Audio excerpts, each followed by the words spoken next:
గ్రంథము మార్కు సువార్త మార్కు వ్రాయటానికి ముఖ్య ఉద్దేశం ఈ 10వ అధ్యాయంలో చెప్పబడింది. 45వ వచనాన్ని మనం ఒకసారి చదువుతాం. మనుష్య కుమారుడు పరిచారము చేయించుకున్నట్టుకు రాలేదు కానీ పరిచారము చేయుటకును అనేకులకు ప్రతిగా విమోచన క్రయధనముగా తన ప్రాణమును ఇచ్చుటకును వచ్చునెను. అనేకులకు ప్రతిగా విమోచన క్రయధనముగా తన ప్రాణమును ఇవ్వటానికి ప్రభు వచ్చారు. విమోచన క్రయధనం అని అంటే వెల చెల్లించి విడిపించడం. క్రయధనము అని అంటే కొనటానికి ఉపయోగించిన ధనం. క్రయము అంటే కొనుగోలు చేయడం అని అర్థం. క్రయధనం అని అంటే కొనటానికి ఉపయోగించిన వెల, లేదంటే కొనటానికి ఉపయోగించిన ధర.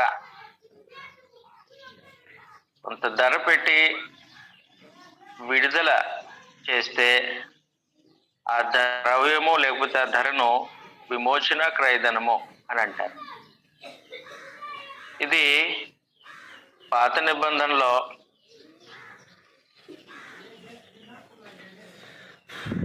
ఈ విమోచన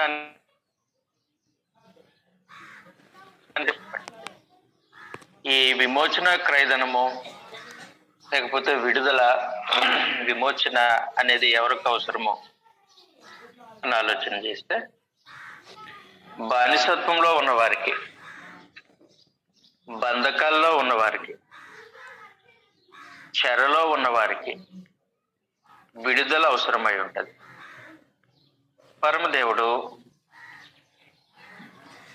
ఇశ్రాయేలులకు ధర్మశాస్త్రం అనుగ్రహించినప్పుడు ఆ ధర్మశాస్త్రం యొక్క విశేషం మనకందరికీ తెలుసు. అది రాబోచున్న మేలులు చాయగలది. హెబ్రీయులకు రాసినటువంటి పత్రిక 10వ అధ్యాయం 1వ వచనంలో ధర్మశాస్త్రము రాబోచున్న మేలులు చాయగలది అని. కాబట్టి దేవుడు వాస్తవమైనది, నిజమైనది ఏదైతే జగత్తు పునాది వేయబడక మునుపు క్రీస్తు ప్రభు ద్వారా మనుషుల ఎడలు ఉద్దేశించాడు, దానిని జరిగించబోతున్నారు, నిశ్చయముగా జరిగిస్తారు. అందువలన దానికి ఛాయారూపంగా ధర్మశాస్త్రము ఇశ్రాయేలీయులకు అనుగ్రహింపబడింది.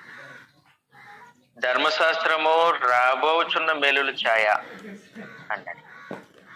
ఆ ఛాయారూపకమైనటువంటి ధర్మశాస్త్రంలో ఈ విడుదల గురించి, ఈ విమోచన గురించి, విమోచన క్రయధనము గురించి చాలా చక్కగా వివరించారు. ఒకసారి మనము లేవీకాండం 25వ అధ్యాయంలో ఇది ఛాయారూపకమైనటువంటి ధర్మశాస్త్రము. ఈ విమోచన పరమదేవుడు క్రీస్తులో జరిగించే నిజమైన విమోచనకు ఛాయారూపంగా ఇవ్వబడినది. లేవీకాండం 25వ అధ్యాయం 47వ వచనంలో నుండి, పరదేశీయే గాని నీ యొద్ద నివసించువాడే గాని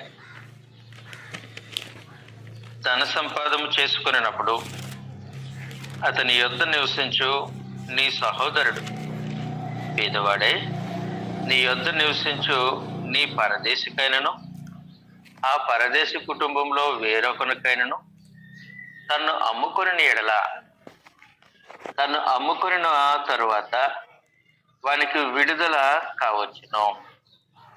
వాని సహోదరులలో ఒకడు వానిని విడిపించవచ్చును. ఈ పారాగ్రాఫ్ లో వాని సహోదరులలో ఒకడు వానిని విడిపించవచ్చును అనేది మనము అండర్లైన్ చేసుకుందాం. వాని సహోదరులలో ఒకడు వానిని విడిపించవచ్చును. వాని పినతండ్రియే గాని, పినతండ్రి కుమారుడే గాని, వాని వశములో వారి వంశంలో వాని రక్త సంబంధియే గాని వాని విడిపింపవచ్చును. కావలసిన క్రయధనము వానికి దొరికిన ఎడల తను విడిపించుకొనవచ్చును. అప్పుడు అమ్మబడిన సంవత్సరము మొదలుకొని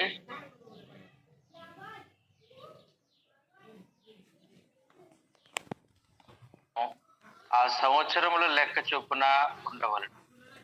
తాను జీతగాడై ఉండిన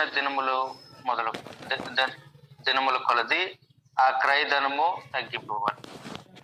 ఇంకా అనేక సంవత్సరములు మిగిలి ఉండిన ఎడ్ల వాటిని బట్టి తన్ను అమ్మిన సొమ్ముతో తన విమోచన క్రయధనమును మరలా ఇవ్వలేదు.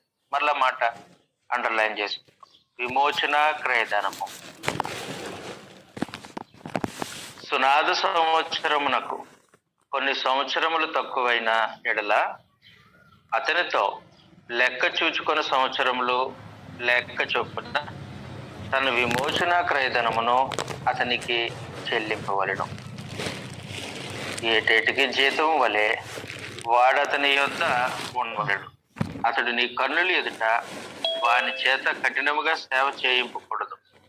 అతడు ఈ రీతిగా విడిపింపబడిన ఎడల సునాద సంవత్సరముల వాడు తన పిల్లలతో కూడా విడుదల నందును. ఎలయనగా ఇశ్రాయేలీలు నాకే దాసులు. దేవుడు చెప్తున్నమాట, ఇశ్రాయేలీలు నాకే దాసులు. నేను ఐగుప్తులో నుండి రప్పించిన నా దాసులే. నేను మీ దేవుడినైనా యెహోవా. ఛాయారూపముగా పరమదేవుడు విమోచన క్రయధనమును గురించి ధర్మశాస్త్రంలో చర్చించారు. పరదేశీయ గాని, అంటే ఇశ్రాయేలీయుడు కానివాడు, ఆ ఊరు వాడు కాదు, ఆ దేశపు వాడు కాదు, పరదేశీ ఎవరో వచ్చి ఇశ్రాయేలీయుల మధ్యలో స్థిరపడ్డాడు.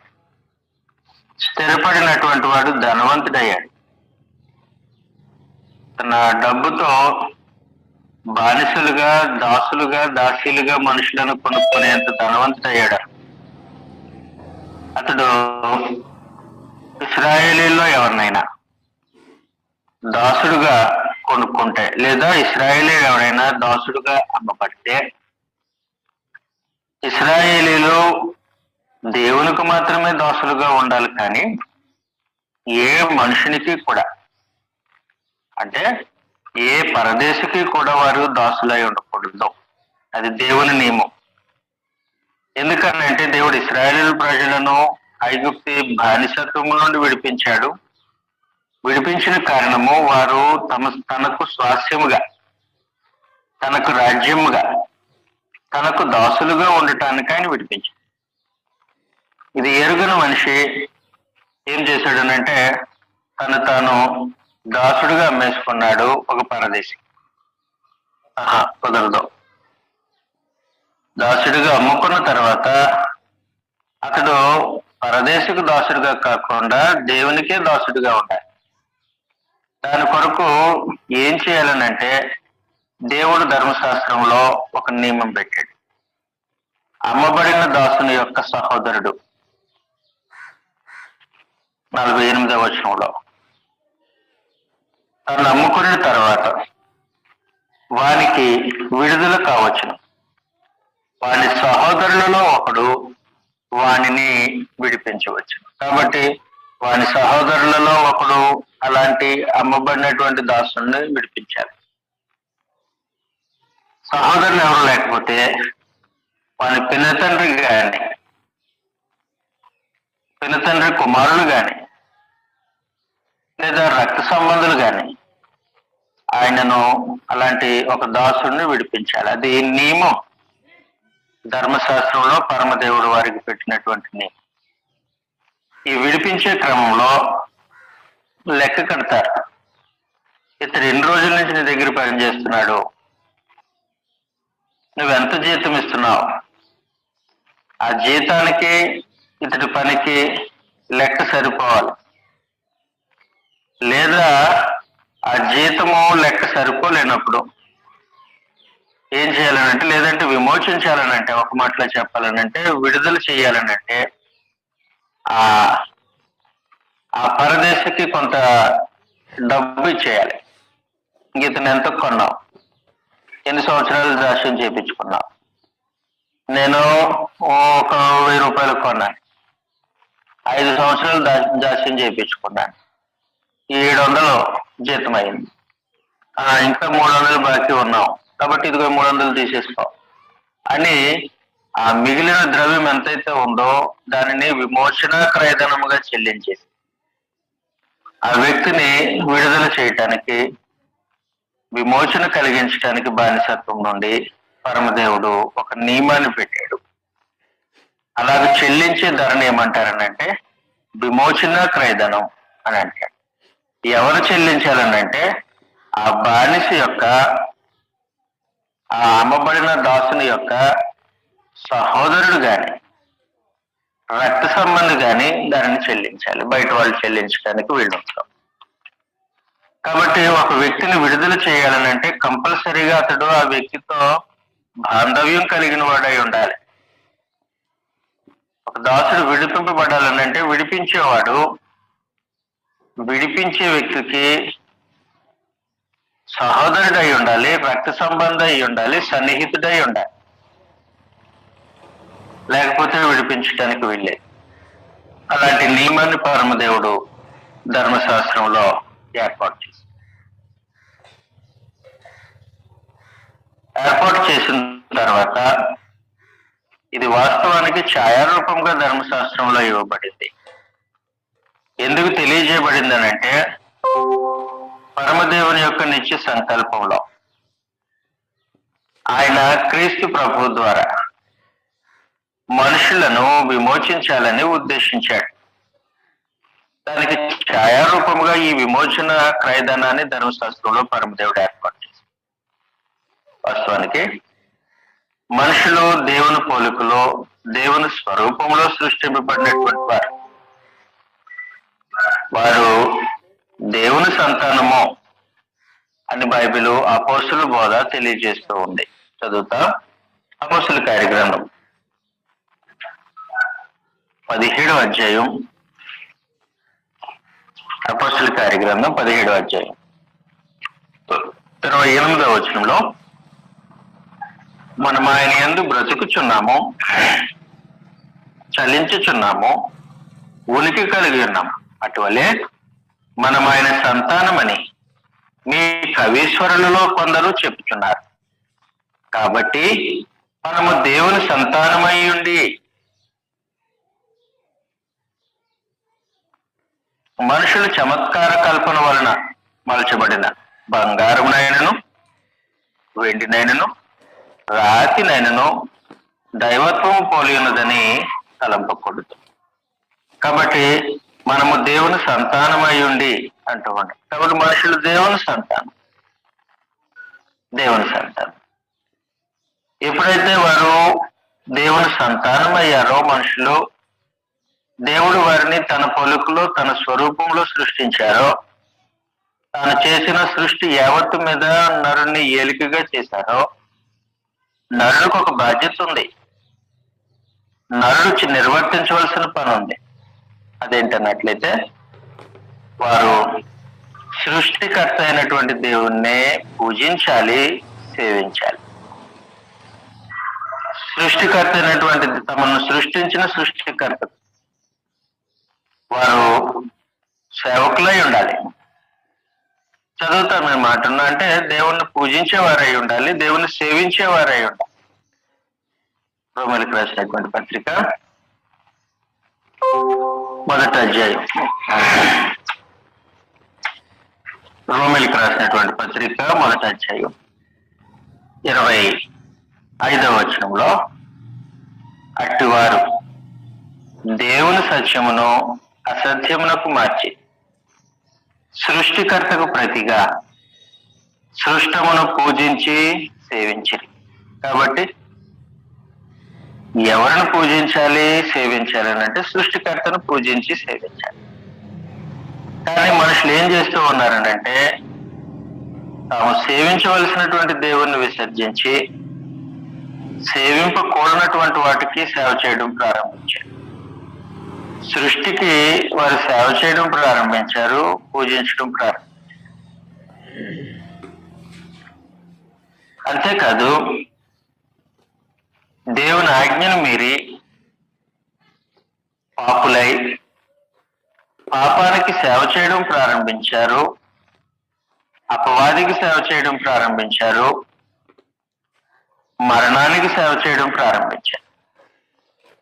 కాబట్టి దేవుడు పెత్తందారై ఉంటే మనిషి పైన, మనిషి ఏం చేస్తూ ఉన్నాడనంటే తన పైన పెత్తనం చలామణి చేయటానికి తమను తామే పాపానికి కమ్మ వేసుకుంటూ ఉన్నాడు, అపవాది కమ్మ వేసుకుంటూ ఉన్నాడు, మరణానికి కమ్మ వేసుకుంటూ ఉన్నాడు. ఆ దాసుడు విమోచింపబడినవాడు, ఐగుప్తి బానిసత్వం నుండి విడిపింపబడినవాడు, దేవుని సేవించబద్ధుడై ఉన్నాడు. కానీ తను ఒక పరదేశికి అమ్ముకున్నట్లుగా మనుషులందరూ ఏం చేస్తూ ఉన్నారనంటే తమను తాము అమ్మివేసుకున్నారు, పాపమును కమ్మివేసుకుంటూ ఉన్నారు, మరణానికి కమ్మివేసుకుంటూ ఉన్నారు, అపవాది కమ్మివేసుకుంటూ ఉన్నారు. కాబట్టి వీళ్ళ మీద అజమాయిషీ చేసేది, వీళ్ళ చేత సేవలు చేయించుకునేది, వీళ్ళ సేవలు పొందేది దేవుడు కాక దేవునికి విరోధమైనటువంటి శత్రు మోక సేవ చేయించుకుంటూ ఉంటాం. చదువుతాం మనము యోహాను సువార్త 8వ అధ్యాయం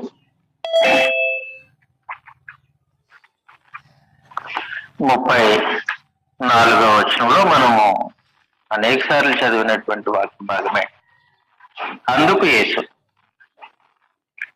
పాపము చేయ ప్రతివాడును పాపమునకు దాసుడని మీతో నిశ్చయముగా చెప్తున్నాను. కాబట్టి పాపము చేసే ప్రతివాడు పాపానికి దాసుడు అని అంటే బానిస, అమ్మబడిన వాడు.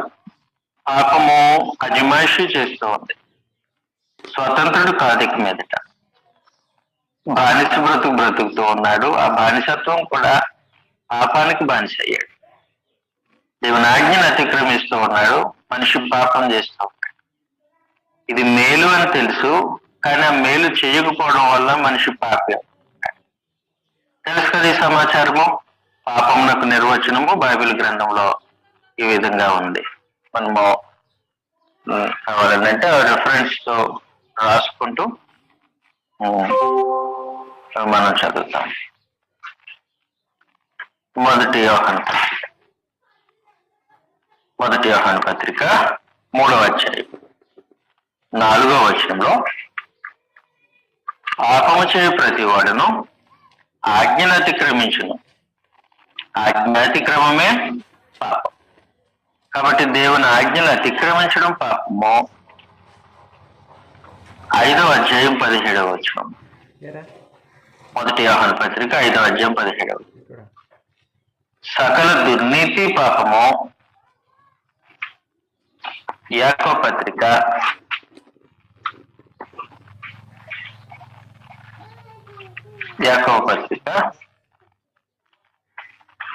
4వ అధ్యాయం 17వ వచనంలో, మేలైనది చేయనెరిగి అలాగూ చేయకపోవడం పాపం. ఆజ్ఞాతిక్రమం పాపం, దుర్నీతి పాపం, మేలని తెలుసు కూడా మేలు చేయకపోవడం విశ్వాస మూలము కానిది పాపం. రోమీయులకు రాసినటువంటి పత్రిక 14వ అధ్యాయం 23వ వచనంలో, విశ్వాస మూలము కానిది ఏదో అది పాపం. కాబట్టి పాపము ఈ విధంగా జరిగిస్తే నరుడు ఈ పాపం ఏం చేస్తూ ఉందనంటే మనిషిని తన బానిసత్వం క్రిందకి ఈడ్చుకొని పోతూ. అందువల్ల ప్రభు తెలియజేశారు యోహాను సువార్త 8వ అధ్యాయం 34, పాపము చేయు ప్రతివాడును పాపమునకు దాసుడని మీతో నిశ్చయముగా చెప్పి. కాబట్టి పాపం చేసేవాడు పాపానికి బానిస అయిపోతున్నాడు, దాసుడు అయిపోతున్నాడు. విడుదల లేదు ఇక మీద. తాను సేవించే దేవునికి దూరంగా తాను అమ్మివేసుకున్న కారణాన శత్రుముఖకు అతడు దాసుడైపోతున్నాడు. రోమీయులకు రాసినటువంటి పత్రిక 5వ అధ్యాయం 17వ వచనంలో కూడా, రోమీయులకు రాసినటువంటి పత్రిక 5వ అధ్యాయం 17వ వచనంలో, మరణము ఒకని అపరాధ మూలమున వచ్చినదై ఆ ఒకరి ద్వారా ఏలిన యెడల కేవలము పాపం ఒకటేనా? పాపముతో పాటు పాపానికి స్నేహితుడు ఒకడున్నాడు, వాడు మరణం. ఈ పాపము మరణము రెండు మనిషిని ఏలుతూ ఉన్నాయి. అపరాధం చేశారు, అపరాధం వల్ల మరణం ఏలుతూ ఉంది మనిషిని, పాపం ఏలుతూ ఉంది. 20వ వచనాన్ని మనం చదివితే, మరియు అపరాధం విస్తరించినట్లు ధర్మశాస్త్రం ప్రవచించింది, అయినను పాపము మరణమును ఆధారము చేసుకొని ఎలాగూ ఏలినో అంటూ. కాబట్టి పాపం ఏం చేస్తుందనంటే మరణాన్ని ఆధారం చేసుకొని వెళ్తూ ఉంది. అందువల్ల మనిషి ఇంకా పాపానికి దాసుడైపోయాడు, బానిస అయిపోయాడు. పాపం వల్ల వచ్చే జీతం మరణానికి బానిస అయిపోయాడు. అంతేకాకుండా భయపడి ఈ బానిస బ్రతుకులోనే మగ్గిపోతూ ఉన్నాడు, బానిస బ్రతుకులోనే మగ్గిపోతూ ఉన్నాడు. హెబ్రీయులకు రాసినటువంటి పత్రిక 2వ అధ్యాయం 15వ వచనంలో, హెబ్రీయులకు రాసిన పత్రిక 2వ అధ్యాయం 17వ వచనంలో, 14 కలిసి, కాబట్టి ఆ పిల్లలు రక్త మాంసములు గలవారైన ఆ ప్రకారమే మరణము యొక్క బలము గలవారిని, అనగా అపవాదిని మరణము ద్వారా నశింపజేయటం, జీవితకాలం అంతయు మరణ భయము చేత దాస్యమునకు లోబడిన వారిని విడిపించటం ఆయన కూడా రక్త మాంసంలో పాల్పడాడు. కాబట్టి మరణ భయము చేత దాస్యం అంటే బానిసత్వానికి లోబడిన వారు విడిపించడానికి అంటాడు. కాబట్టి మరణ భయం చేత మనుషులు ఏమవుతూ ఉన్నారంటే దాస్యానికి లోబడుతూ ఉన్నారు.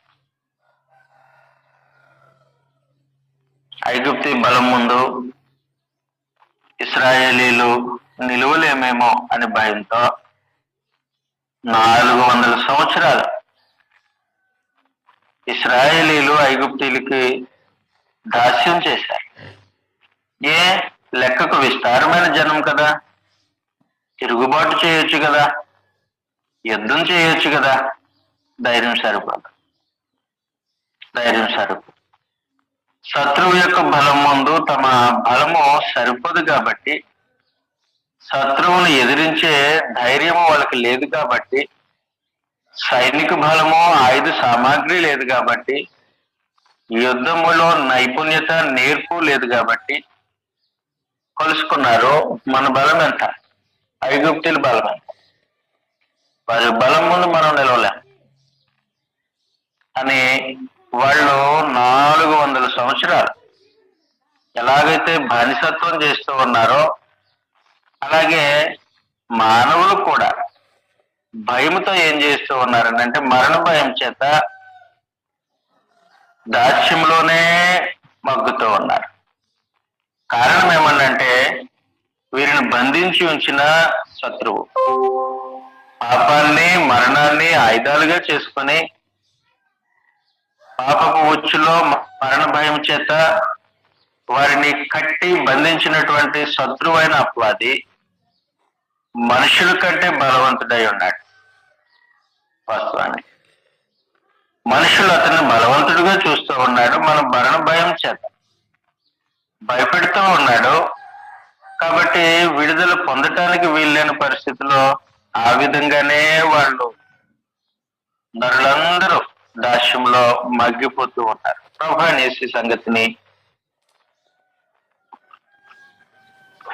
బలవంతుడు చేతిలో నుండి బలహీనుడు విడుదల కాలేడు అనే సంగతిని ప్రభు చేసి తెలియజేశారు. చదువుతాం మనము.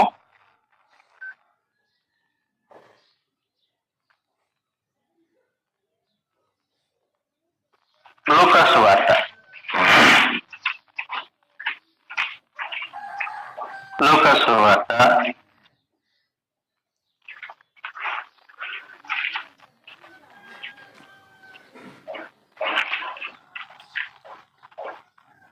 11వ అధ్యాయం 21వ వచనంలో నుండి, బలవంతుని చేతిలో నుండి బలహీనుడు తప్పించుకోలేడు, విడుదల పొందలేడు. కారణం ఏంటంటే భయం ఉంటుంది. 21వ వచనంలో, బలవంతుడు ఆయుధములు ధరించుకొని తన ఆవరణమును కాచుకున్నప్పుడు అతని సొత్తు భద్రముగా ఉండును.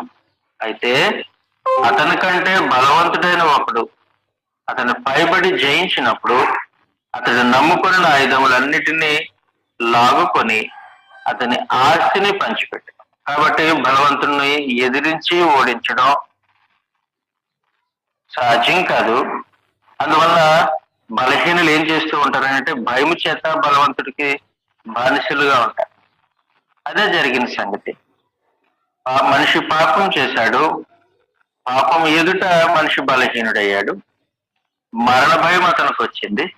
ఈ పాపాలని మరణాన్ని ఆయుధాలుగా కలిగినటువంటి శత్రువైన అపవాది ఏం చేస్తూ ఉంటాడంటే మనుషులను బంధించి ఉంచాడు, విడుదల పొందట్లేదు. అలాగూ మనుషులందరూ తమను తాము అమ్మివేసుకున్నారు బానిసత్వం కొరకు. మనుషులందరూ అమ్మివేసుకున్నారు బానిసత్వం కొరకు. ఈ మనుషులు ఎవరు?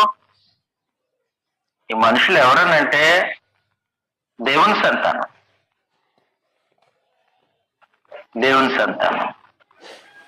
దేవుని సంతానమైనటువంటి మనుషులు దేవుని పోలికలో దేవుని స్వరూపంలో సృష్టింపబడినటువంటి నరులు పరాయవానికి పరదేశికి అమ్మబడినట్లుగా శత్రువైనటువంటి అపవాదికి తమ్మును తామే అమ్మివేసుకున్నారు. వారికి విడుదల అవసరమై ఉంటుంది. వారికి విడుదల అవసరమై ఉంటుంది. సాధారణంగా మామూలుగా బానిసత్వం నుండి విడిపింపబడాలనంటే వెల చెల్లిస్తే సరిపోతుంది, ద్రవ్యం ఇస్తే సరిపోతుంది. క్షయమైన వస్తువులు, అవి వెండి కానివ్వండి బంగారం కానీ, అవి క్షయమైనవి, వాటిని ఇస్తే సరిపోతుంది. కానీ ఇప్పుడు కావలసినటువంటి విమోచన శరీర సంబంధమైన విమోచన కాదు, మనుషుల యొక్క ఆత్మలకు అపవాది చెర నుండి విమోచన. అపవాది చెర నుండి విమోచన. అందువల్ల వెల చాలా గొప్పదై ఉంటది. పాపము నుండి విమోచన, మరణము నుండి విమోచన, అపవాది బంధకాల నుంచి దాస్యము నుండి విమోచన కావటానికి ద్రవ్యము చాలా గొప్ప ద్రవ్యం చెల్లించాల్సి ఉంటుంది. మనం గ్రంథంలో ఒకసారి పరిశీలిస్తే ఇది దేవుడు ఇశ్రాయేలీయులకు ధర్మశాస్త్రములు ఇచ్చిన కట్టడ. అది వాళ్ళ ప్రాణ విమోచన క్రయధనం, ప్రాణ విమోచన క్రయధనం. ఇది వేరే క్రయధనం. ఇది ఎలా ఉంటుందనంటే ఇశ్రాయేలీయుడు జన్మించాడు. జన్మించిన తర్వాత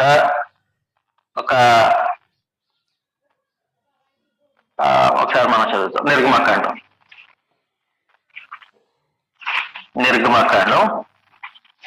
30వ అధ్యాయం 11వ వచనంలో,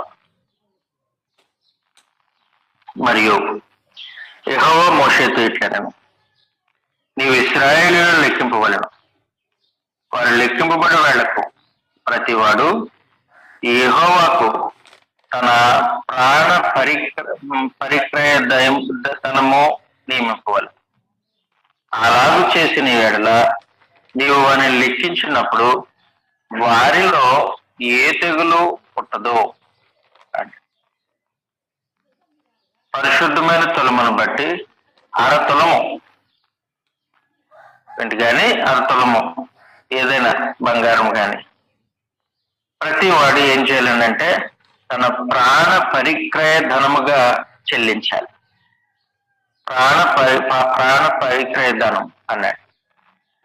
ఈ ధనం దేనికోసమనంటే ఇశ్రాయేలీల మధ్యలో ఏ తెగులు లేకుండా ఉండటానికి, ఆ మనిషికి ఎలాంటి తెగులు లేకుండా ఉండటానికి దేవుడు ఆ ప్రాణ పరిక్రయ ధనము అనే దాన్ని ఏర్పాటు చేశాడు.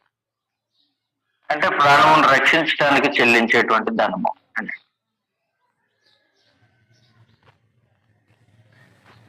దేవునికి వ్యతిరేకంగా మనుషులు తిరగబడిన తర్వాత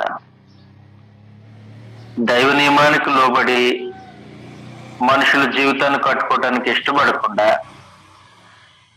దేవుని పైన తిరుగుబాటు చేసిన తర్వాత వాళ్ళకి ఇక మీదట ప్రాణ విక్రయ ధనం ఉండదు అని.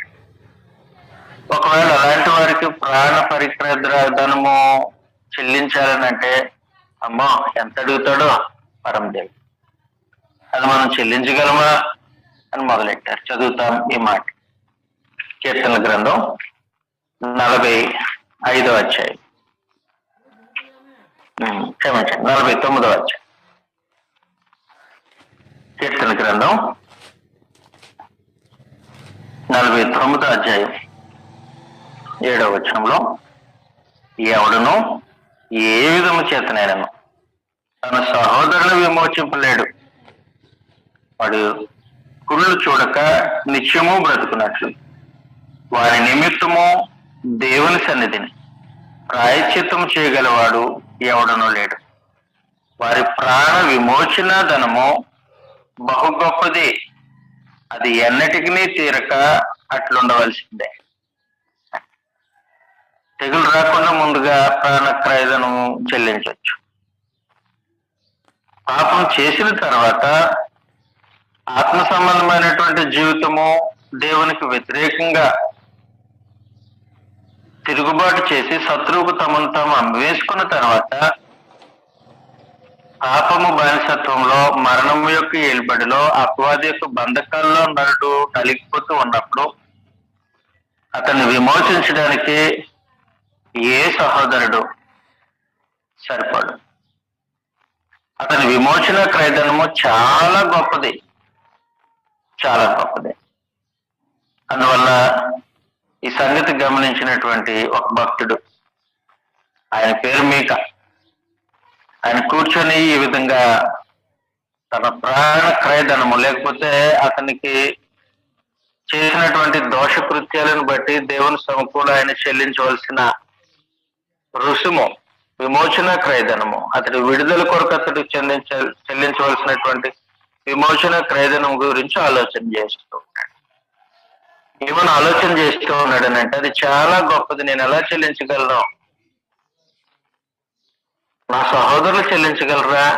నా సహోదరులు చెల్లించి, నా రక్త సంబంధాలు చెల్లించగలరా? భౌతికంగా వాళ్ళు పోనీ నేను నా వంతుగా చెల్లించగలనా? నేను కూడా చెల్లించగలను. ఎందుకు చెల్లించలేవనంటే అది చాలా గొప్పది అనే తీర్మానానికి వచ్చాడు ఆ వ్యక్తి. చదువుతా మీకా గ్రంథం, మీకా గ్రంథం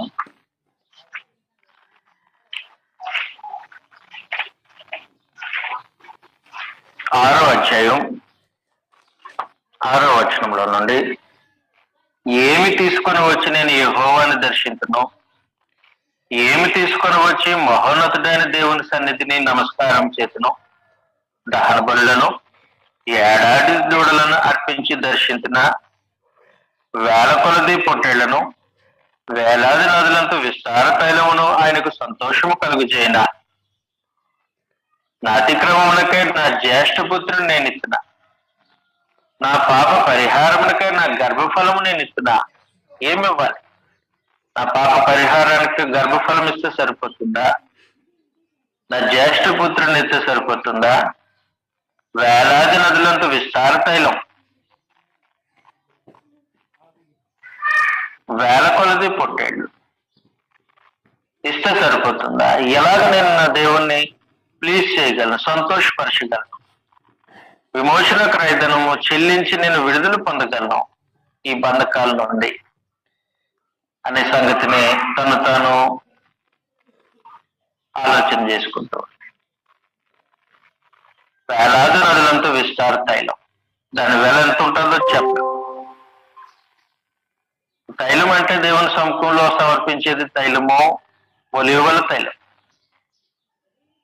అది చాలా విలువైనటువంటి తైలము. అలాంటిది వేలాది నదులంట, ఒక నది కాదు, 1000, వేలాది అని అంటే మోర్ దెన్ థౌజండ్స్, వేలాది నదులంతా విస్తార తైలం తీసుకొని రావటానికి ఎవరు సరిపోతారు? అంత తైలము దేవుని సముఖంలో సమర్పించడానికి ఏ మనిషి యొక్క స్తోమత సరిపోతుంది? ఏ సహోదరుడు యొక్క స్తోమత సరిపోతుంది? ఏ రక్త సంబంధి యొక్క స్తోమత సరిపోతుంది? సరే, వేల కొలది పొట్టేళ్ళు సరిపోదు. కాబట్టి ఏ సహోదరుడు చెల్లించలేని విమోచన క్రయధనం చెల్లించాల్సిన అవసరం ఉంది. అది చాలా గొప్పది. అంత విలువైనటువంటి గొప్పదైనటువంటి దాన్ని చెల్లిస్తేనే మనిషికి విడుదల కలుగుతుంది తప్ప, లోక సంబంధంగా భౌతికమైనటువంటి బానిసత్వంలో ఉండేవాడు తన దేహాన్ని బానిస బ్రతుకు నుండి విడుదల చేసుకోవాలని అంటే వెండినో బంగారాన్నో చెల్లిస్తే సరిపోతుంది. కానీ తన ఆత్మ సంబంధమైనటువంటి జీవితాన్ని, తన ఆత్మను బానిసగా అమ్ముకున్నటువంటి వాడు మరలా ఆత్మకు విమోచన కలగాలనంటే, తన అంతరంగ పురుషునకు విమోచన కలగాలనంటే అక్కడ చాలా గొప్ప వెల చెల్లించాల్సి వస్తుంది. ఏ సహోదరుడు దాన్ని వెల చెల్లించాల్సి వస్తుంది. అందువలన పరమదేవుడు జగత్తు పునాది వేయబడక మునిపే ఇంత గొప్ప వెల చెల్లించి విమోచించడం కొరకు ప్రభువైన యేసును, ఆయన బలియాగాన్ని, ఆయన రక్తమును ఏర్పాటు చేసింది. చదువుతాం మనం ఈ సంగతిని. 1 పేతురు పత్రిక 1వ అధ్యాయం 18వ వచనంలో,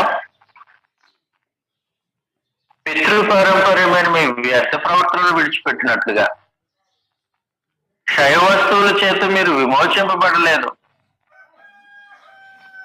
క్షయ వస్తువుల చేత, వెండి బంగారం వంటి క్షయ వస్తువుల చేత మీరు విమోచింపబడలేదు. ఎందుకనంటే వెండి బంగారము విమోచించడానికి సరిపడే వస్తువులు కావు.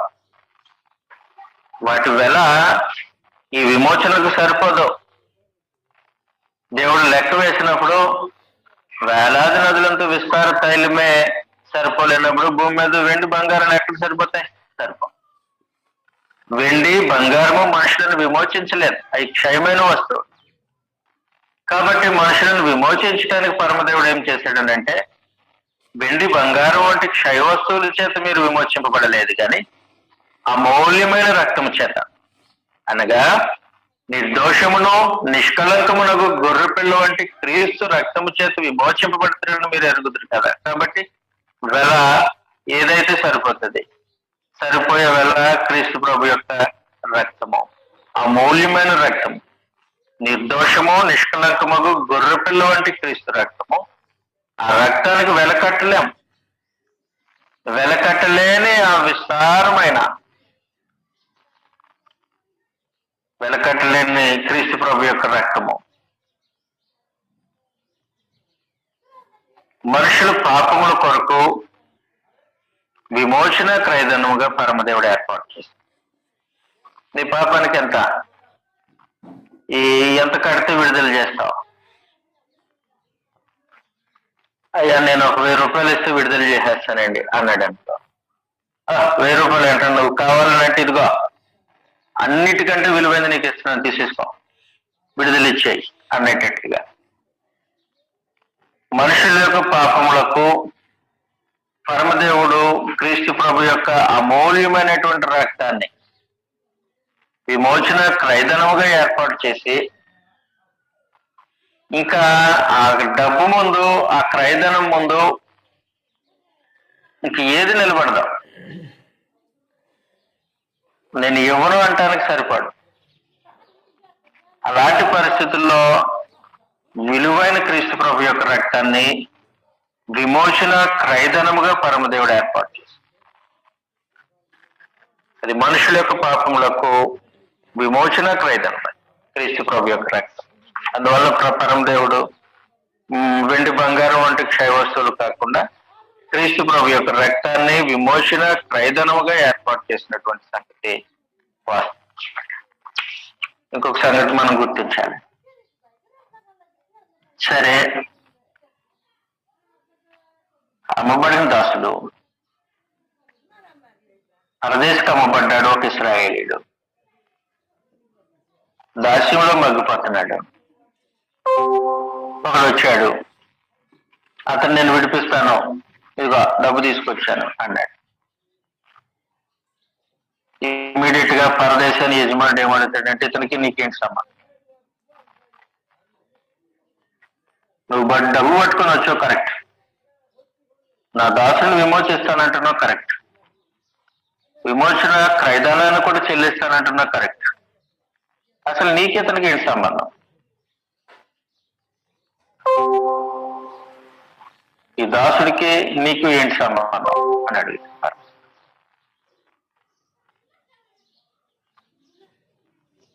దాసుడికి నీకేంటి సంబంధం? సంబంధం ఉంటేనే కదా ధర్మశాస్త్ర ప్రకారము విడిపింపబడాలి. అతడు నీకు రక్త సంబంధం అయి ఉండాలి, సహోదరుడు అయి ఉండాలి. లేకపోతే నీ విమోచన క్రైదనము అంగీకరింపబడదు, చెల్లించడానికి వీలుండదు, దాసుడికి విడుదల కాదు.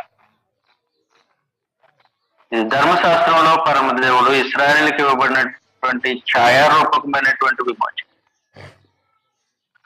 ఆ విమోచనకు నిజ రూపము క్రీస్తు ప్రభు యొక్క రక్తంలో జరుగుతూ ఉంటది. క్రీస్తు ప్రభు యొక్క రక్తంలో మనుషులు విమోచింపబడాలనంటే ప్రభు అయిన యేసుకు నీకు ఏంటి సంబంధం? ధర్మశాస్త్రం ప్రశ్నిస్తుంది, నీకేంటి సంబంధం ఆయనకి నీకు? నీ పాపములు బహు విస్తారంగా ఉన్నాయి, వాటి వేళ చెల్లించడానికి నీ దగ్గర ఉన్న డబ్బులు సరిపో, నీ సహోదరుడి దగ్గర మనుషులు మానవ మాత్రుల దగ్గర ఉన్నటువంటి ధనం ఏమీ సరిపోదు. కారణం ఏమంటే ఒక్క అపరాధానికి పెనాల్టీ వేయటానికే వేల కొలది విస్తారమైన తైలం, వేలాది నదులంత విస్తారమైన తైలం, వేల కొలది పొట్టాడు అర్పించిన ఒక్క అపరాధం కూడా తీసివేయబడలేనప్పుడు మనుషుల యొక్క అపరాధముల కొరకు నీ సహోదరుడిని రక్త సంబంధి ఏమి చెల్లించగలడు? ఏమి చెల్లి. కాబట్టి బానిస బ్రతుకులో మునిగిపోవడమేనా, అలాగే ఉండడమేనా? విమోచన అవసరం. విమోచన క్రీస్తు ప్రభు యొక్క రక్తంలో పరమదేవుడు ఏర్పాటు చేశాడు. అసలు యేసు ప్రభు మనల్ని విమోచించడానికి ఆయనకి మనకి ఏంటి సంబంధం? రక్త సంబంధం అయితేనే, సహోదరుడు అయితేనే విమోచించాలి, లేకపోతే విమోచించడానికి వీలుండదు.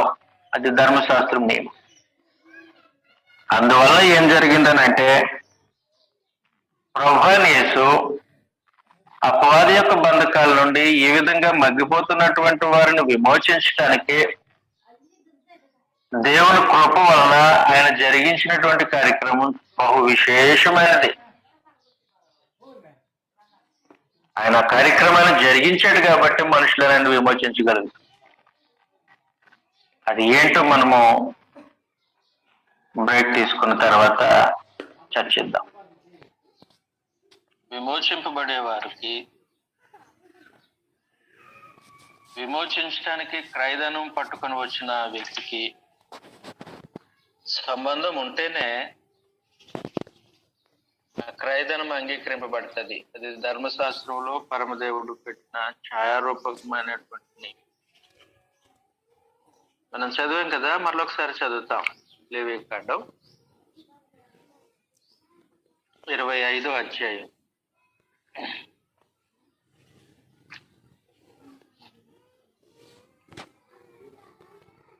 25వ అధ్యాయం 47వ వచనంలో నుండి. పరదేశీయే గాని నీ యొద్ద నివసించేవాడే గాని ధన సంపాదము చేసుకున్నప్పుడు అతని యొద్ద నివసించు నీ సహోదరుడు భేదవాడై ఉండి నీ యొద్ద నివసించు ఆ పరదేశికైనను ఆ పరదేశి కుటుంబంలో ఎవరికైనాను తన్ను అమ్ముకొనిన ఎడల తను అమ్ముకొనిన తర్వాత వానికి విడుదల కావచ్చు. వాని సహోదరులలో ఒకడు వానిని విడిపింపవలెను. వాని పినతండ్రియే గాని పినతండ్రి కుమారుడే గాని వాని వశములో వాని రక్త సంబంధియే గాని వాని విడిపింపవచ్చును. కావలసిన క్రయధనము వానికి దొరికిన ఎడల తను విడిపించుకునవచ్చును. కాబట్టి విడిపించటానికి క్రయధనం పట్టుకొని వచ్చిన ఆ వ్యక్తి విడుదల విడుదల కోరినటువంటి ఆ దాసునికి రక్త సంబంధం ఉండాలి. విడిపించడానికి వచ్చిన వ్యక్తి తనకు సహోదరుడై ఉండాలి, లేకపోతే క్రయధనము తీసుకోబడదు. అందువలన ఏం జరిగిందనంటే, ప్రభువైన యేసు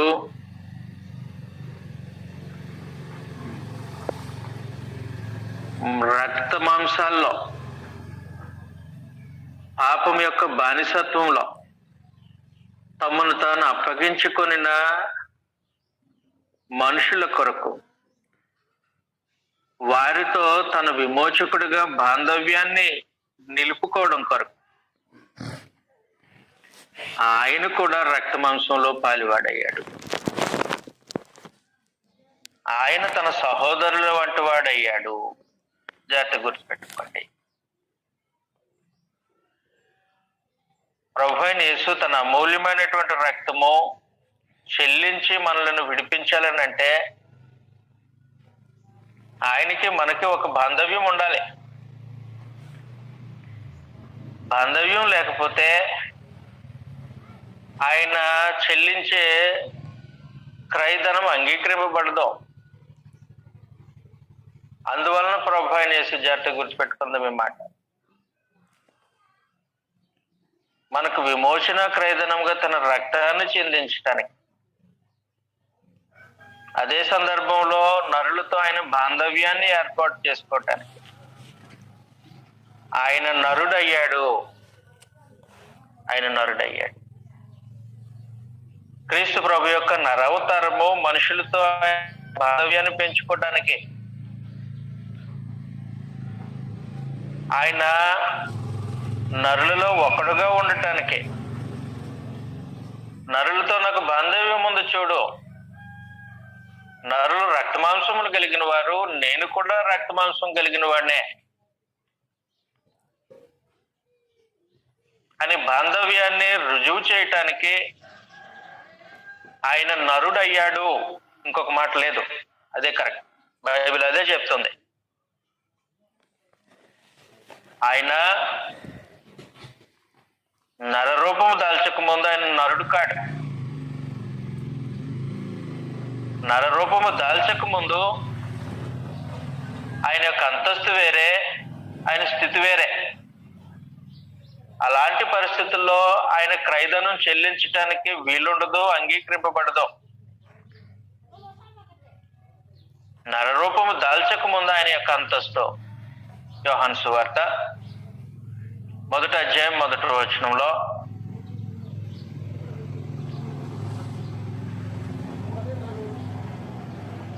ఆది యందు వాక్యం ఉండెను, వాక్యము దేవుని యొద్ద ఉండెను, వాక్యము దేవుడై ఉండెను. ఆయన ఆది యందు దేవుని యొద్ద ఉండెను, సమస్తమును ఆయన మూలముగానే కలిగి. కాబట్టి ఆది యందు దేవుని యొద్ద ఆయన దేవుడిగా ఉంటే విమోచించడానికి వీలుపడదాం.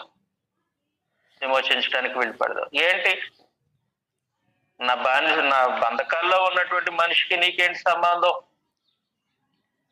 అని అడిగితే బాంధవం ఏమీ లేదు. కాబట్టి విమోచింపబడాలనంటే సంబంధి అయి ఉండాలి. అందువలన ఆయన ఏం చేశాడనంటే తాను విమోచించడానికి ఉద్దేశించినటువంటి జనులతో ఆయన బాంధవ్యాన్ని కలిగి ఉండటానికి ఆయన నరరూపం ధరించారు. సహోదరుడు అవుతాడు. రక్తమాంసాలు కలిగినటువంటి దేహంలో ప్రభు జన్మించినప్పుడు ప్రభువే ఆయన బాంధవ్యంలో సహోదర బాంధవ్యాన్ని ఏర్పాటు చేసుకోవడం కొరకు ఆయన రక్తమాంసాల్లో పాలు పొందుతాడు. పొందినప్పుడు ఏంటి నీకు ఆయనకి రిలేషన్? ఇదిగో నాకు రక్తమాంసాలు ఉన్నాయి, వారికి రక్తమాంసాలు ఉన్నాయి, ఇది మా రిలేషన్. అంటే నువ్వు సహోదరుడు అయ్యాడు వీళ్ళకి. అవును, అలాంటిదే. మరి ఏమిస్తావు? విమోచన క్రయధనముగా నువ్వేమిస్తావు? అమూల్యమైన రక్తాన్ని ఇస్తాను, సరిపోతుంది అని ధోరణిలో పరమదేవుడు సంకల్పించి ప్రభుని యేసును మనుషుల యొక్క విమోచన క్రయధనముగా జగత్తు పునాది వేయబడక మునుపు ఏర్పాటు చేస్తే, మనుషులకు విమోచన క్రయధనముగా తను అప్పగించడానికి ప్రభుని యేసు మానవ దేహంలో జన్మించాడు. ఇది హెబ్రీయులకు రాసినటువంటి పత్రిక, హెబ్రీయులకు రాసినటువంటి పత్రిక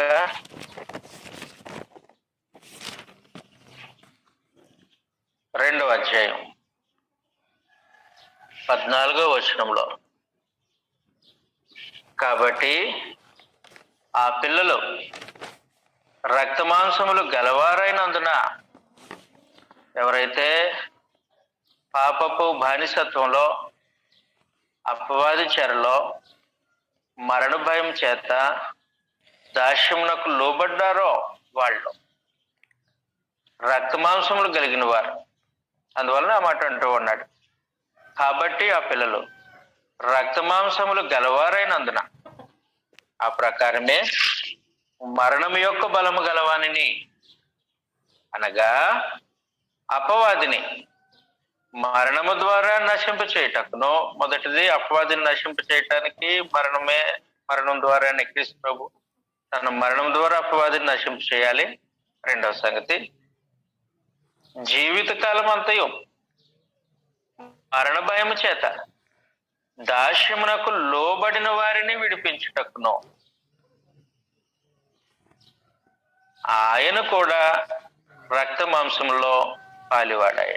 కాబట్టి దాస్యమునకు లోబడిన వారిని విడిపించాలని అంటే దాసుడికి ఆయనకు విమోచకుడికి ఏదో సంబంధం ఉండాలి. సహోదరుడై ఉండాలి,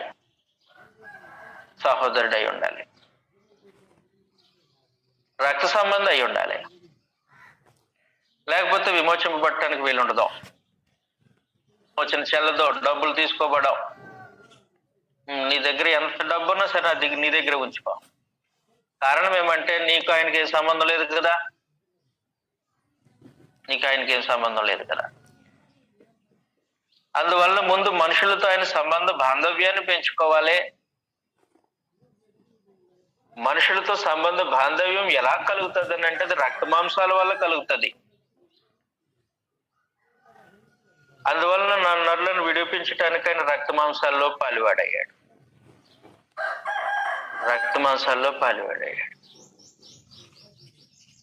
నీ అంతస్తు వేరు కదా. పరమదేవుడే స్వయంగా తమను గూర్చి ఏం చెప్పాడు? ప్రభు దేవా, ఆకాశము నీ చేతి పనులు, భూమిని కలుగు చేసింది నువ్వని చెప్పాడు కదా. భూమి ఆకాశములు నువ్వు కలుగు చేసావని చెప్పిన నీ అంతస్తు కదా. అవును, కరెక్టే. ఆది యందు దేవుని యొద్ద దేవుడై ఉన్నావు కదా, నీ అంతస్తు కదా. అవును, కరెక్ట్.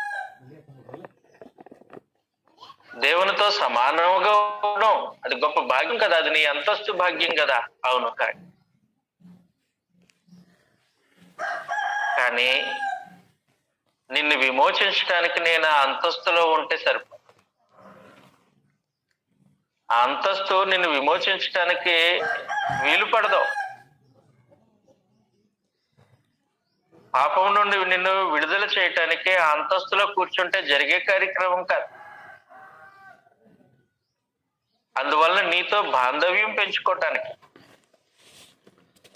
నేను నీకు రక్త సంబంధం అవటానికి, లేదా నీకు సహోదరుడు వంటి వాడిని అవటానికి నేను కూడా రక్త మాంసాల్లో పాలు పొందాను అన్నాడు.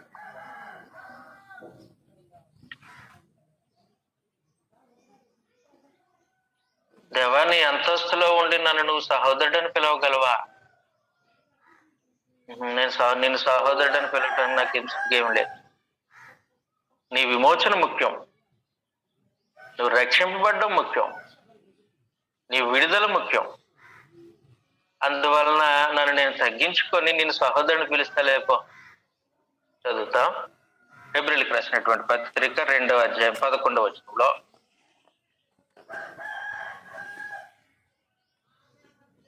పరిశుద్ధపరచబడు వారికి అందరికీ ఒక్కటే మూలము. ఈ హేతువు చేత వారిని సహోదరులను పిలుచుటకు ఆయన సిగ్గుపడక. నన్ను సహోదరులను పిలవటానికి మరి నీ అంతస్తు సరిపోదు కదా. నీ విమోచన ముఖ్యం కాబట్టి నిన్ను సహోదరులను పిలవటానికి నేను సిగ్గుపడ్డా. మరి ఏం చేస్తావు? రక్త మాంసాల్లో పాలువాడినాయి, నీతో బాంధవ్యాన్ని పెంచుకొని నీకు సహోదరుడు అంటూ వాడినాయి, నీకు విడుదల చేయటానికి నేను వచ్చాను. నీ సహోదరుడు వంటి వాడిని అవుతాను నేను కావాలని. ఫిబ్రవరికి రాసినటువంటి పత్రిక 2వ అధ్యాయం 16వ వచనంలో మనం చదివితే, అనగా ఆయన ఎంత మాత్రము స్వభావమును ధరించుకొనక, ఆయన సహోదరుడు వంటి వాడు కావాలనంటే దేవదత్తుల స్వభావం ధరించుకుంటే, ఆయన ఆత్మరూపుగా ఉంటే సహోదరుడు కాడు.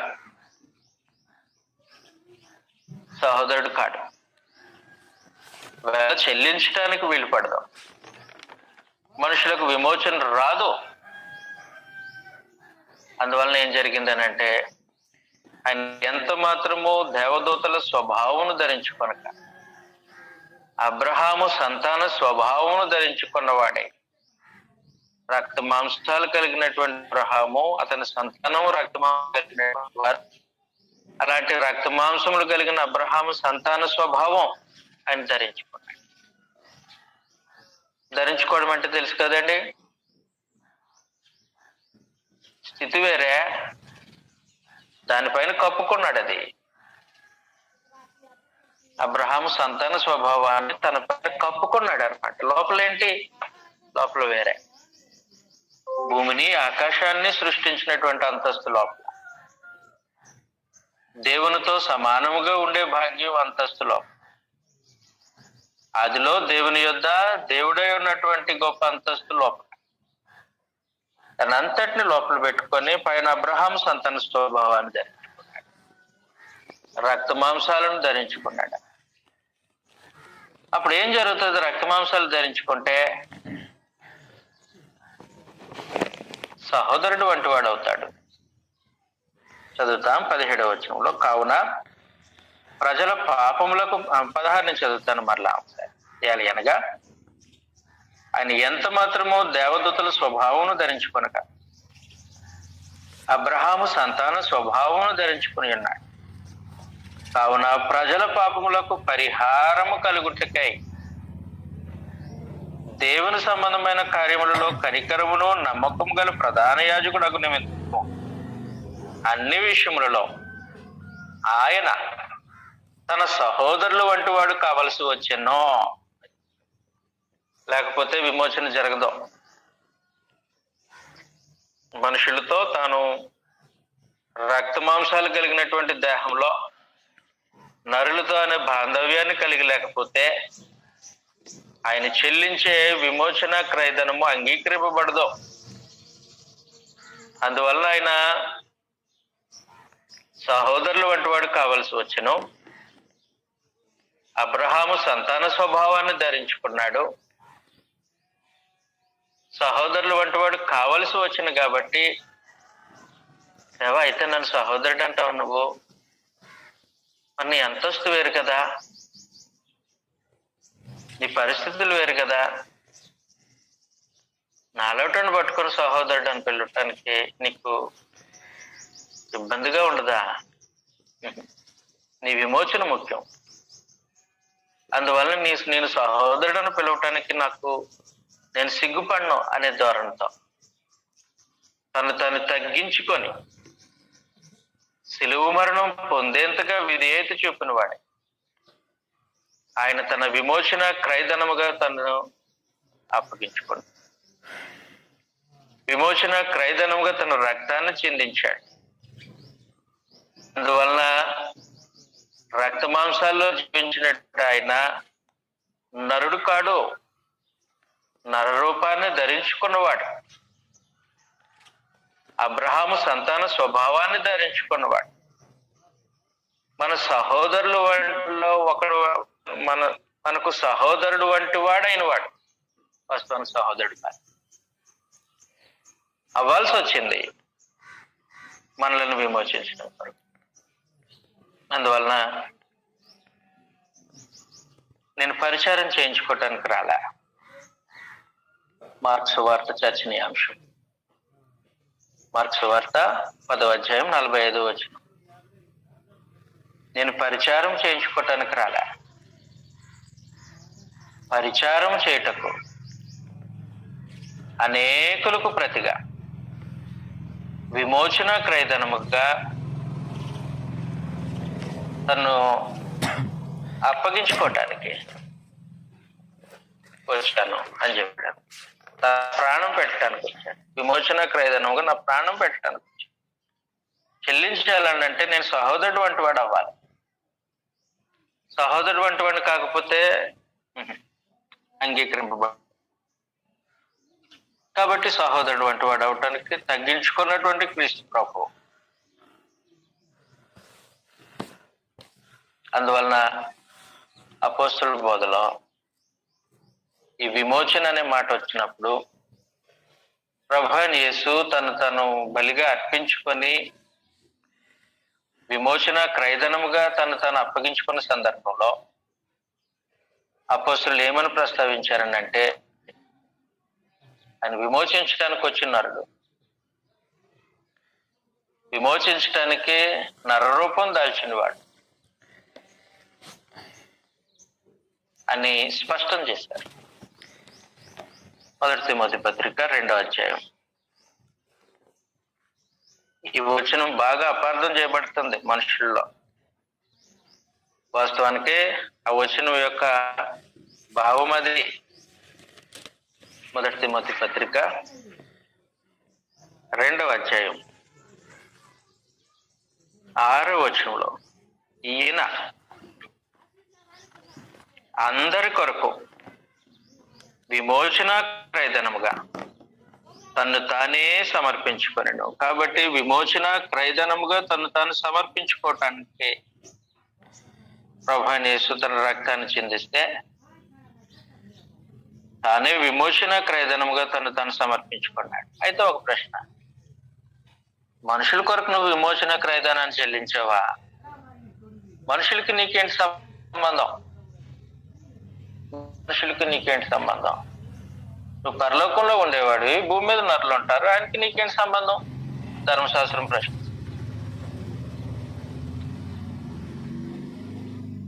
దగ్గర డబ్బు ఉండొచ్చు, ధనం ఉండొచ్చు, లేకపోతే ఇంకొకటి ఉండొచ్చు. నా బానిసని విమోచించడానికి నువ్వెవరు అడుగుతాడు పరదేశి. నువ్వెవరు? నా బానిసకు నీకేంటి సంబంధం? ఆయన నా సహోదరుడు అండి, ఆయన రక్త సంబంధం అండి.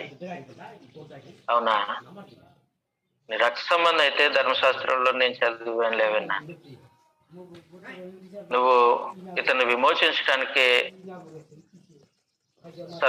సమీపస్తుడివి. లేక కూర్చుందాం. ఎంత ఇస్తావు? ఎంత ఖర్చు అయింది దీని మీద? నువ్వెంత చెల్లించాలి? లెక్కలు వేసుకుందాం. వేసుకున్నారు ఇద్దరు కలిసి కూర్చొని లెక్కలు. అయ్యా ఎంత చెల్లించాలి నువ్వు ఇప్పుడు అన్నాడు. నేను చెల్లిస్తానండి. ఇదిగో విమోచన చెల్లించాడు, విడుదల చేశాడు. అలాగే ఇప్పుడు మనుషులను విమోచించడానికి ప్రభు చేసి వచ్చాడు.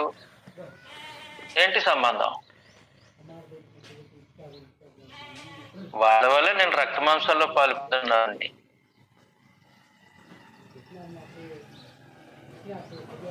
కావాలంటే నేను వాళ్ళ సహోదరుడు అని పిలుస్తాను. నేను వాళ్ళ సహోదరులో ఒకటి పడ్డాం. అబ్రహాం సంతానం స్వభావం ధరించుకున్నవాడిని. ఓహో, నీకు వాళ్ళు కదా బాంధవ్యం. సర్లేరా, ఏం చెల్లిస్తావు? అమూల్యమైనటువంటి రక్తం. అది అమూల్యమైంది కదయ్యా, దాని విలువ ఎవరు కట్టలేరు కదా, అది చెల్లిస్తానంటావేంటి? అది నీకు సరిపోతుందా? అది నీకు సరిపోతుందా?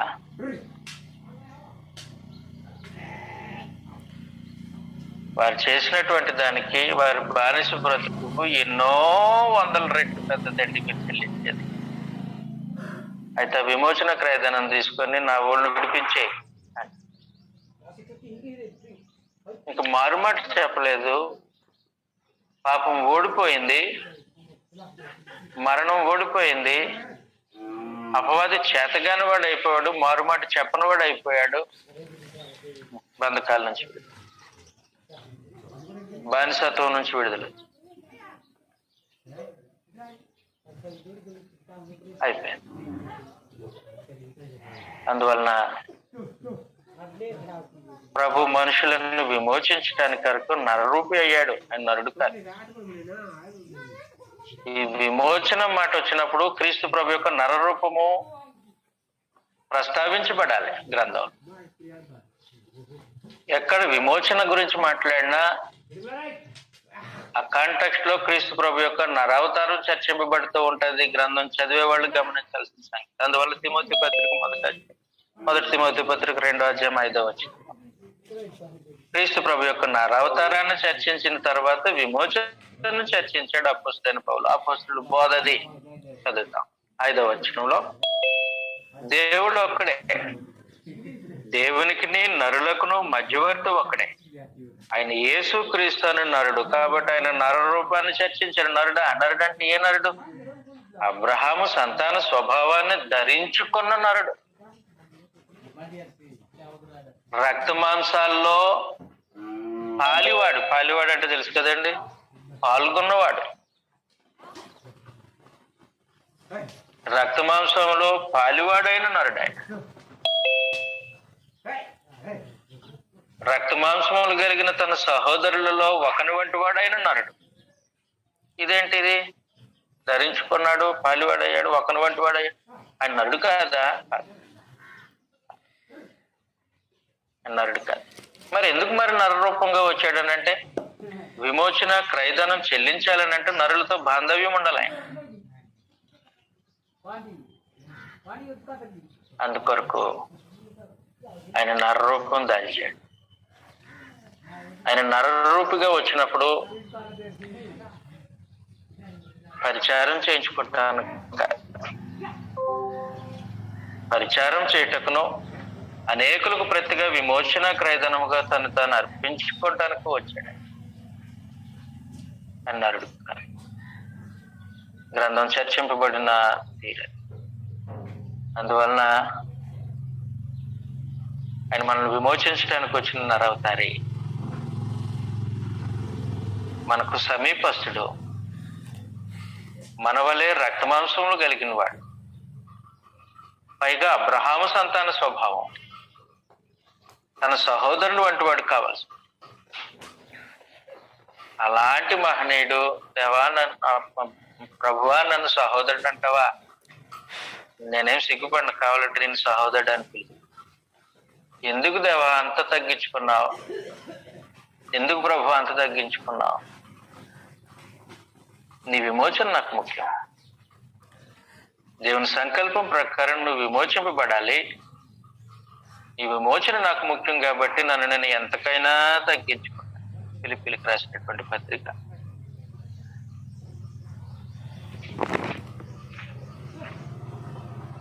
2వ అధ్యాయం 9వ వచనంలో 5 నుంచి చదువు. క్రీస్తు యేసునకు కలిగిన ఈ మనస్సు మీరు కలిగి ఉంది. ఆయన దేవుని స్వరూప్యము కలిగిన వాడై ఉండి దేవునితో సమానముగా ఉండుట విడిచిపెట్టకూడని భాగ్యమని ఎంచుకొనలేదు గాని మనుషులు పోలికగా పుట్టి దాసుని స్వరూపము ధరించుకొని తను తానే రిక్తునుగా చేసుకొనిను. ఆయన చేసుకున్నాడు తను తానే రిక్తు. మరియు ఆయన ఆకారమందు మనుషుడిగా కనబడి, నీది మనుష్యాకారం కదా? కాదు. మరి ఎందుకు అలా కనబడుతున్నావు? నిన్ను విమోచించడానికి అలా కనబడ్డాను. నీతో బాంధవ్యం అవసరమై ఉంటుంది నిన్ను విమోచించడానికి. కాబట్టి నాకు రక్తమాంసాలు అవసరం. ఆకారంలో కనబడ్డాను. కాబట్టి ఆయన ఆకారమందు మనుష్యుడిగా కనబడి మరణము పొందినంతగా, అనగా శిలువ మరణం పొందేంతగా విధేయత చూపిన వాడై తను తాను తగ్గించుకున్నాడు.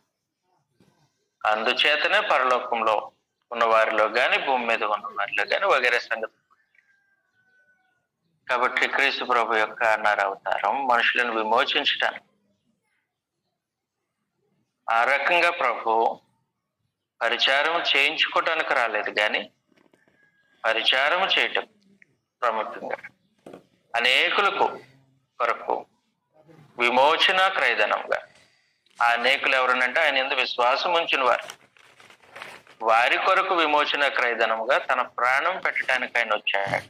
కాబట్టి క్రీస్తు ప్రభు వచ్చిన కారణం అది, దేహంలో ప్రత్యక్షమైన కారణం అది.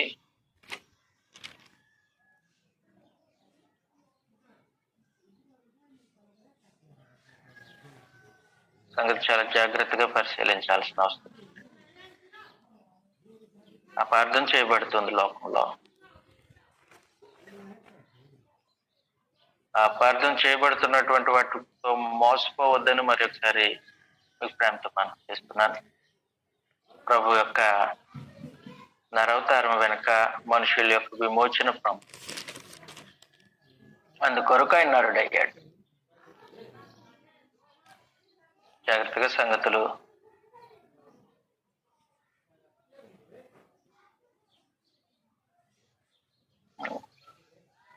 గమనించాలనుకుంటున్నాను. ఒక నిమిషం, సహోదరులు మెసేజ్ పెట్టారు.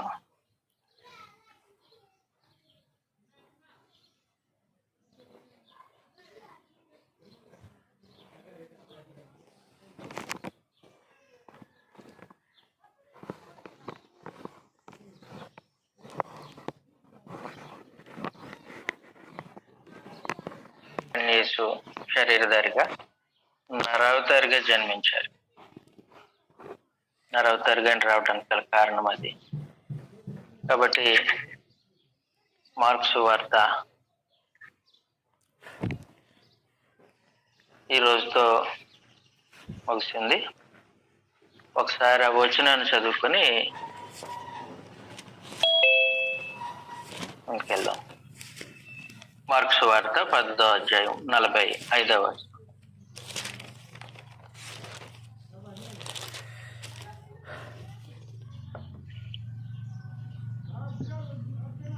మనుష్య కుమారుడు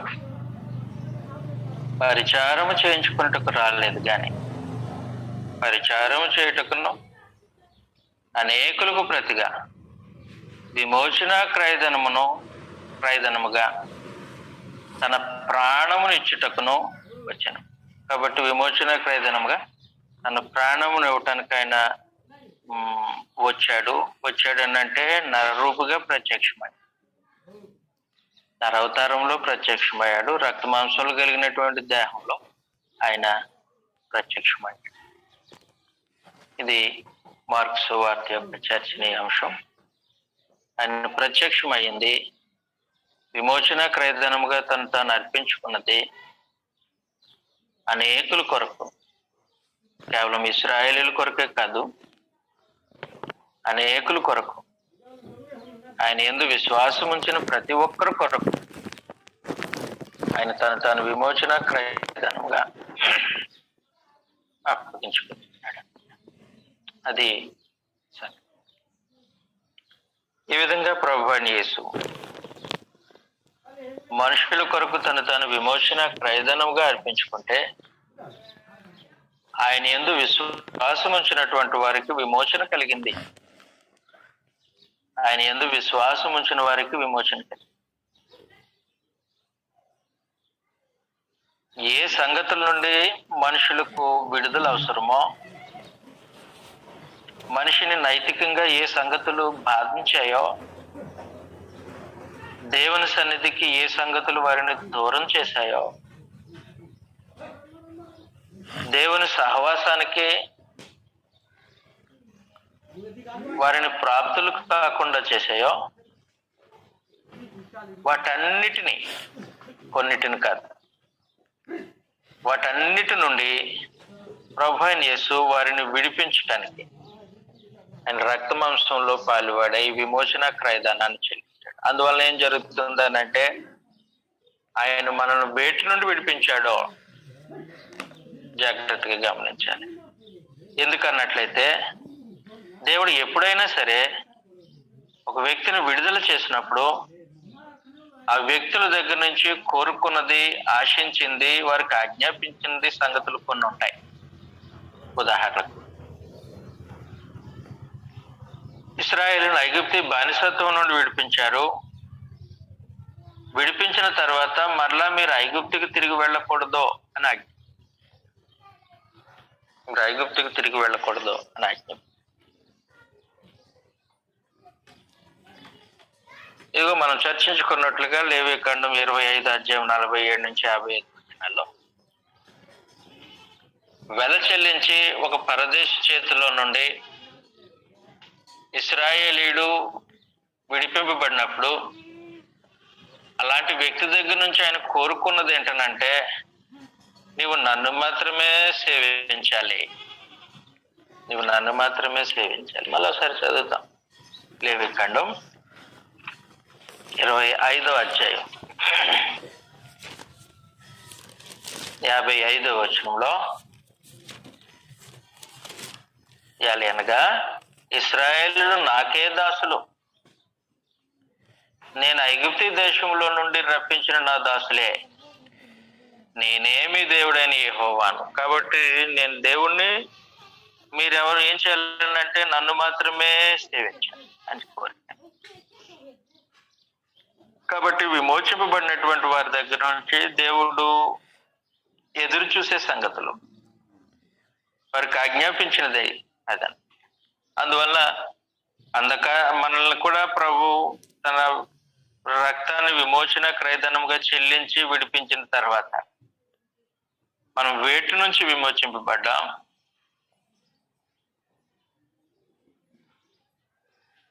మనం వేటి నుంచి విమోచింపబడ్డాం? మన బాధ్యత ఏంటి అనేది కూడా ప్రాముఖ్యమైనది. అందువల్ల ఏం జరుగుతుందని అంటే, ప్రభువైన యేసు మనలను విమోచించినప్పుడు మొట్టమొదటిగా ఆయన తన విమోచన క్రయధనంగా తన ప్రాణం పెట్టింది, తన రక్తాన్ని చెల్లించింది, వెలగా చెల్లించింది. అంధకార సంబంధమైన అధికారం నుండి మనకు విడుదల చేసి తన రాజ్య నివాసులుగా బ్రతకాలి. కొలస్సీలకు రాసినటువంటి పత్రిక 1వ అధ్యాయం 13వ వచనంలో,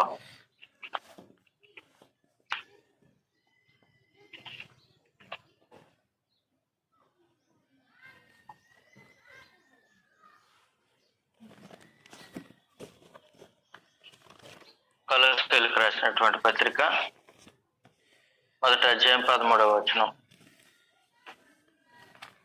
ఆయన మనల్ని అంధకార సంబంధమైన అధికారం నుండి విడుదల చేసి తాను ప్రేమించిన తన కుమారుని యొక్క రాజ్య నివాసులుగా చేసిన. కాబట్టి అంధకార సంబంధమైన అధికారం నుండి, ఐగుప్తి బానిసత్వం నుండి విడిపింపబడిన తర్వాత ఇంకా ఎలాగైతే ఐగుప్తి సరిహద్దులు పరమదేవుడు దాటించేసి వాళ్ళకి వీళ్ళకి సంబంధం లేకుండా చేశాడు, అలాగే అంధకార సంబంధమైన అధికారం నుండి విమోచించేసి పరమదేవుడు క్రీస్తు ప్రభు యొక్క రాజ్య నివాసులుగా చేశాడు. ఇంకా అంధకార సంబంధమైన అధికారంతో పొత్తు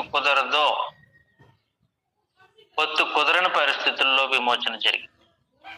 ఇక రెండవ సంగతి, ధర్మశాస్త్రము నుండి, గలతీయులకు రాసినటువంటి పత్రిక 4వ అధ్యాయం 4వ వచనంలో, ధర్మశాస్త్రము నుండి విడిపించుటకు, ధర్మశాస్త్రము నుండి విమోచించుటకు. చదివేసేద్దాం వరకు. సోదరులు ఏదో ప్రశ్న అడిగారు, దాన్ని కూడా మనం చూడాలి. గలతీ 4:4లో, అయితే కాలము సంపూర్ణమైనప్పుడు దేవుడు తన కుమారుని పంపాడు. ఆయన స్త్రీ యందు పుట్టి మనము దత్తపుత్రులము కావాలని ధర్మశాస్త్రమునకు లోబడిన వారిని విడిపించుటకే ధర్మశాస్త్రమునకు లోబడిన వాడని. కాబట్టి ధర్మశాస్త్రము నుంచి విడుదల అవసరమై ఉంది మనుషులకు. ఎందుకనంటే రోమిలకు రాసిన పత్రిక 7వ అధ్యాయం 8వ వచనం ప్రకారము ధర్మశాస్త్రం లేనప్పుడు పాపం లేదు.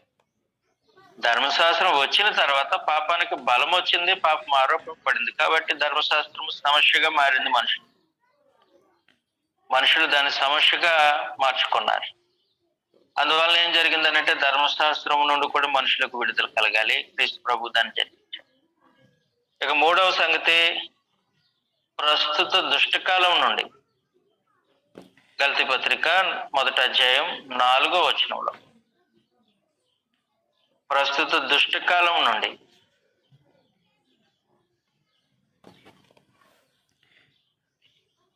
1వ అధ్యాయం 4వ వచనంలో, మన తండ్రి అయిన దేవుని చిత్త ప్రకారం క్రీస్తు మనలను ప్రస్తుతపు దుష్టకాలం నుండి విమోచింపమని మన పాపముల నిమిత్తము తను తాను అప్పగించుకున్నాడు. కాబట్టి ప్రస్తుత దుష్టకాలము నుండి, ఎందుకనంటే కాలము చెడ్డది అన్నాడు. ఆత్మ సంబంధంగా మనిషి దిద్దబడటానికి సహకరించే కాలం కాదు, లోకం కాదు. అందువలన ఈ ప్రస్తుతం ఉన్నటువంటి ఈ సమాజం వలన కాలానికి దుస్థితి ఏర్పడింది. అపవాది మనుషులను మోసగించిన కారణాన, మనుషులు దేవునికి దూరస్తులైన కారణాన కాలానికి దుస్థితి వచ్చింది. కాబట్టి అది దుష్టకాలం అయింది. కాలము కదది మనుషుల యొక్క ప్రవర్తనకు ఆయుష్. అందువల్ల దాని నుంచి విడుదల అవసరమై ఉంటది. ప్రభు అయిన యేసు ప్రస్తుతపు దుష్టకాలం నుండి, అంటే లోక పరిస్థితులను విడిపించటానికి ఆయన రక్త మాంసంలో పాల్పడాయి. ఇక నాలుగవ సంగతి, పితృపారంపర్యమైన వ్యర్థ ప్రవర్తన నుండి, 1 పేతురు పత్రిక 1వ అధ్యాయం 18వ వచనంలో, పితృపారంపర్యమైన వ్యర్థ ప్రవర్తన నుండి విమోచించటం, వెండి బంగారం వంటి క్షయ వస్తువుల చేత మీరు విమోచింపబడలేదు, కానీ అమూల్యమైన రక్తం చేత, అనగా నిర్దోషము నిష్కలంకము గొర్రెపిల్ల వంటి క్రీస్తు రక్తం చేత మీరు విమోచింపబడింది అన్నాడు. కాబట్టి పితృపారంపరమైనది వ్యర్థ ప్రవర్తన, దాని నుంచి విడుదల అవసరం. కారణం ఏంటంటే ఈ పితృపారంపరమైన వ్యర్థ ప్రవర్తన బట్టి దేవుడు మనుషులు దేవుని ఆజ్ఞలు గైకొనలేరు, దేవునికి విధేయత చూపలేరు, దేవుని వాక్యానికి లోబడలేరు. ఇది సమస్య. కాబట్టి ఆ సమస్యను పరిష్కరించాలనంటే దాని నుంచి విడిపించాలి మనుషులు. ప్రభు అలాంటి పితృపారంపరమైన వ్యర్థ ప్రవర్తన నుండి కూడా విమోచించారు. చదువుతాం మార్కు సువార్త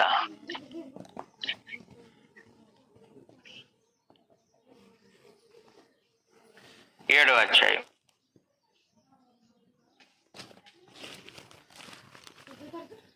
5వ వచనంలో 6వ వచనంలో నుండి, అందుకు ఆయన వారితో ఇలాగ చెప్పాను, ఈ ప్రజలు నన్ను పెదవులతో గనపరుచుచున్నారు కానీ వారి హృదయము నాకు దూరం. మనుష్యులు కల్పించు పద్ధతులు దైవోపదేశములను బోధించు నన్ను వ్యర్థముగా ఆరాధించుతున్నారు. కాబట్టి పితృపారంపరమైనటువంటి వ్యర్థ ప్రవర్తన వల్ల ఏమవుతుందంటే ఆరాధన వ్యర్థమైపోతుంది, వ్యర్థారాధన జరుగుతుంది. సమస్య అది. 2వ సంగతి 9వ వచనంలో 8 నుంచి చదివితే, మీరు దేవుని ఆజ్ఞను విడిచిపెట్టి మనుషులు పారంపర్యాచారములను గైకొనుచున్నారు, మరియు ఆయన మీరు మీ పారంపర్యాచారములను గైకొనుటకు దేవుని ఆజ్ఞను బొత్తిగా నిరర్థకం చేస్తున్నారు. కాబట్టి దేవుని ఆజ్ఞలు ఏమైపోతున్నాయంటే మనుషుల జీవితంలో నిరర్థకం అయిపోతున్నాయి పారంపర్యాచారాలు. కాబట్టి సమస్య పారంపర్యాచారాలు. 13వ వచనంలో, మీరు నియమించిన మీ పారంపర్యాచారముల వలన దేవుని వాక్యము నిరర్థకం అవుతుంది. దేవుని ఆజ్ఞలు నిరర్థకం అయిపోతున్నాయి, దేవుని వాక్యము కూడా నిరర్థకం అయిపోతుంది, ఆరాధన వ్యర్థమైపోతుంది. అందువలన సమస్య పరిష్కరించాలి, ఆ సమస్య నుంచి విడుదల కలగాలి. కాబట్టి పితృపారంపర్యమైన వ్యర్థ ప్రవర్తన నుండి ప్రభువుని యేసు మనుషులను విడిపించు. మనకి కూడా పితృపారంపర్య వ్యర్థ ప్రవర్తనలు ఉన్నాయి. వాటన్నిటి నుండి, పరిస్థితుల నుండి ప్రభు విడిపించడానికి, విమోచన కలిగించడానికి విమోచన క్రయధనముగా తను బలిగా అర్పించుకున్నారన్నమాట వాస్తవం. కాబట్టి యేసు ప్రభు పరిచారం చేయించుకోవడానికి రాలేదు, ఆయన పరిచారం చేయటానికి, అనేకులకు ప్రతిగా విమోచన క్రయధనముగా తన ప్రాణం పెట్టడానికి ఆయన వచ్చారు. ఇది మార్కు సువార్తలో చర్చింపబడినటువంటి సంగతి. మార్కు సువార్తలో ఏమైనా ప్రశ్నలు ఉంటే మనము చర్చించుకుందాం.